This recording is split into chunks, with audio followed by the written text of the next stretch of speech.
Oh, today I wanted to remake my old merchant video I made like almost a year ago, I think. It's been quite a while, and recently there's been a lot of like new updates with the merchants, with the new merchant skill tree, the boxes and all that. So yeah, I feel like it's time to remake it and give information on what happened, with the new features and all that. But yeah, timestamp should be provided below, so feel free to jump around to any section. If you know certain stuff, you can skip ahead if you'd like. But yeah, let's get started. So first, I want to cover over like the basics of what you want to do as a merchant. Some of you guys may not exactly know what you're supposed to do as a merchant, so I'll try to explain it as simply and as quick as I can. Essentially, as a merchant, your job is to transport goods and move them from different positions. You generally want to move goods from the merchant halls towards your capital city, but you don't have to. But that's generally the only profitable option, as the rest would cost money. So essentially, you fill in the demands of your capital city generally, or pretty much any city you can trade in, as long as you have a trade agreement with the faction. You get to buy things from shops or spawn them in from the Travelers Hall, and then sell them in shops for profit, basically. And you get XP while doing it. The skill tree will permit you to get more items and have more methods to transport more goods, and eventually just make more money. But of course, you generally want to do this at a profit. Nothing's forcing you to do this profitably, but if you want to make sure you have a profit, you generally want to do it from the like merchant halls and bring them to your capital, because that's pretty much the only profitable way 90% of the time. Now, you may be wondering, where are these merchant halls situated? Where can I get the goods from? Now, there's two different maps. Last time I made this video, there was one map. Now there's two different maps, Rinspire and Stone Tonus. In Stone Tonus, the merchant hall is really close to Camp Dogwater. It's like to the right of Camp Dogwater, close by to the gun shop and the tavern. On the right, you'll have Oliver's merchant hall.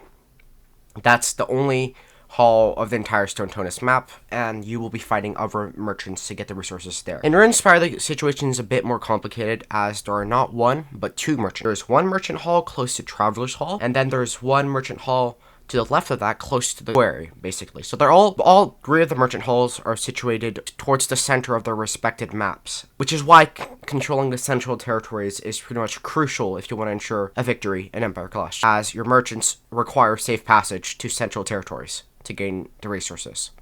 Anyways, that is sufficient talking about the merchant hall areas. I will show you how you actually conduct being a merchant now. As you can see right here, I am a merchant for Redcliffe. So, what I shall do, first off, to determine what I want to buy, is I shall open the shop GUI right here.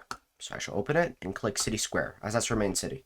And I'll see what we need. So, it seems we need gold, leather, wood, pretty much everything, which is nice because we could generate a good profit. What I am going to do now is head off towards Camp Dogwater, Camp Dogwater region, and I will start to basically buy out goods there and send them back to the shop. So I will see you then. Right here, there's another merchant that is also doing the job.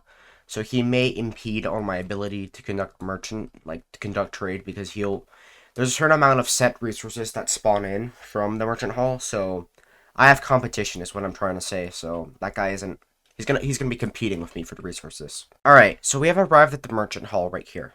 I have a specific skill that lets me get a wagon deposit, basically, which means I can hold more things. I can spawn a wagon. You need to have the cart skill in the skill tree. I will show you the skill tree later on. So with this, I can hold more goods, basically. It's basically an extra slot. So I'll put this here. And now I'm in Ollie's merchant hall. So I'm going to go and open port right here. And I'll see what's in stock. So as you can see, there's not much in stock. And the reason for it is because there's other merchants that took the stock, unfortunately. But it seems there's a decent amount of wood, and we do need wood, so I will buy the wood for 150 coins, right? Alright, I purchased it. Sometimes you bug, do not get too close, you might get bugged like I did. Alright, if you have the cart, you can load it by pressing L or holding down on mobile. And then I can get a second amount of goods. I'll get coal. Also, certain people like to camp the merchant hall, as you can see in chat. The cookie guy may have tried to kill me if I had stayed there too long, so that's why I chose not to engage in a conversation with that individual, as we are currently neutral with white, and at any second, I could get warred by white.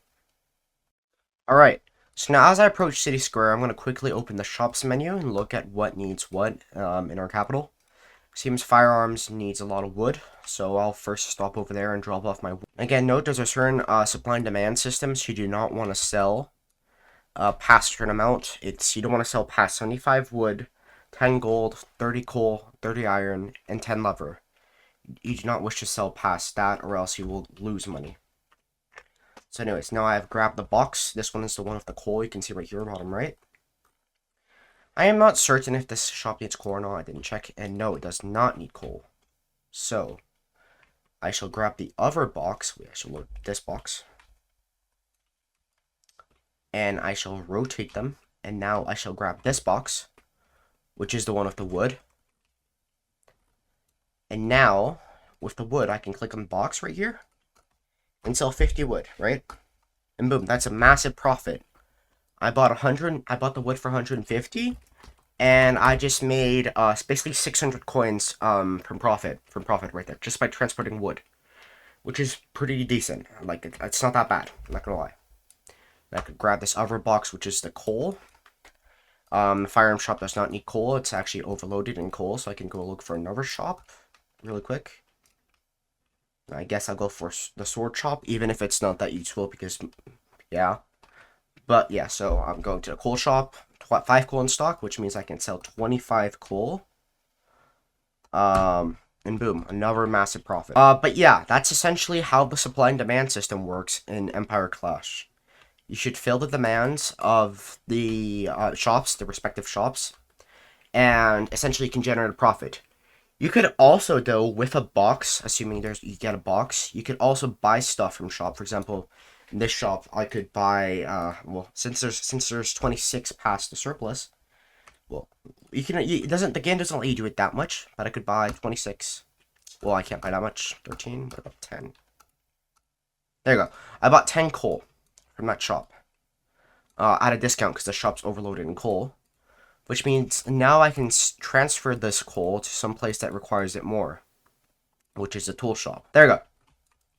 So now I basically just moved the excess coal in one of the shops over to this shop, basically, and that is free money just by walking a tiny bit. So yeah, that's also a pretty cool way that I don't think most people know of.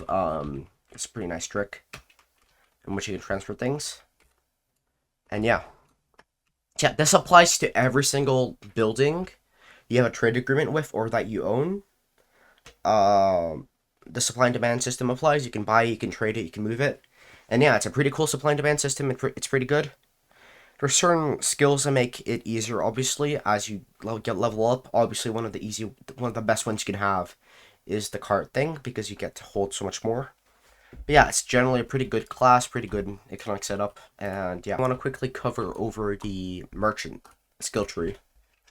And there are multiple aspects over here. So this essentially lets you automatically collect your shop earnings and get money from shops, just like civilians do, basically. Which is pretty nice. Basically just like civilian stuff. And this one lets you keep more stuff in the merchant hall, which is pretty nice, because you can save stuff in Ollie's merchant hall and not disappear it.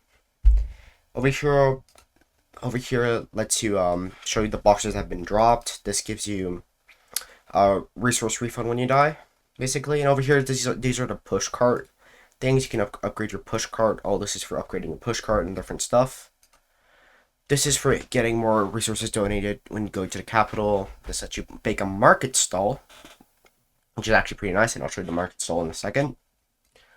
And this gives you a notification when you're attacked. This lets you buy military grade armor. This lets you import weapons from Ollie's merchant hall to sell at your market stall. And this lets you trade with everyone without a trade agreement. This is also really good. And this lets your market be open if you stay close to it. Normally you would have to stay close to it. And this lets you automatically sell things at market price in your stall.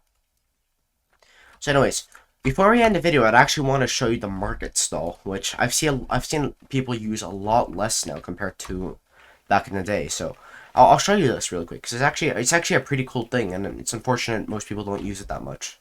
Because I do believe it was a pretty nice addition. So you basically would look for one of these little tent things, or press L if you're outside the capital, and you can basically set up a stall, right? And in this stall, actually, you can manage things with what you have in your inventory. So, for example, this bread I have on me, this 5 bread, I could move it into the stall, and then I could manage the price of the bread, and I could set it to whatever price I want. Well, now they actually nerfed it, so you can't set it to whatever price you want. But back then, you used to be able to set it to whatever price you want. Take into account that taxes factor in this, so it adds percentages. But yeah, you can basically set up your own little shop, sell whatever you'd like. And with the proper skills, it stays open even when you're not near it, so you could traffic goods. And yeah, it's a pretty nice thing. I like it. I personally like it a lot. I don't know why more people don't use it. It's a very nice thing. But yeah. So yeah, I hope you enjoyed this video. I hope it taught you something that you didn't know. Yeah, enjoy yourself.